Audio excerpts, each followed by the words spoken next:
দর্শক, আমরা কেবলই খবর পেয়েছি ডাকসু নির্বাচন চলাকালে টিএসসি এলাকায় উত্তেজনার খবর মিলেছে। জানতে সরাসরি যুক্ত হচ্ছে সহকর্মী শামীম রেজার সাথে। শামীম, হঠাৎ কি নিয়ে উত্তেজনার সৃষ্টি হয়েছে, কি পরিস্থিতি দেখছেন সেখানে, বিস্তারিত জানাবেন।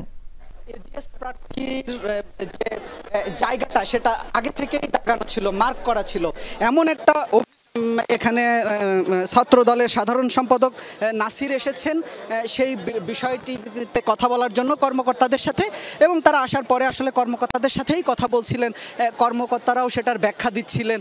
ব্যাখ্যার এক পর্যায়ে ছাত্র দলের যেসব নেতারা এখানে ছিলেন তারা আসলে এখানকার নির্বাচনী যে কর্মকর্তা, সেই কর্মকর্তাদের ব্যাখ্যায় তারা সন্তুষ্ট না হয়ে আসলে ভুয়া দুয়োধ্বনি দিয়েই তারা আসলে একটা বিক্ষোভ মিছিল মতো করে ছাত্র দলের সাধারণ সম্পাদক এখনো আসলে অবস্থান করছেন। নাসিরের সাথেও আমরা কথা বলছিলাম, তিনি আসলে বলছিলেন তিনি আসলে ভোট কারচুপির অভিযোগ করছেন।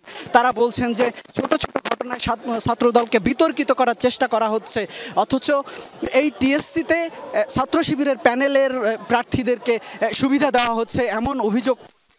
এবং এক পর্যায়ে আসলে নাসিরের সাথে থাকা যেসব নেতাকর্মীরা ছিলেন তারা ভুয়া দুয়োধ্বনি দিয়ে আসলে ছোট একটা মিছিল নিয়ে টিএসসি প্রাঙ্গণ ত্যাগ করছেন। শামীম, আপনাকে ধন্যবাদ।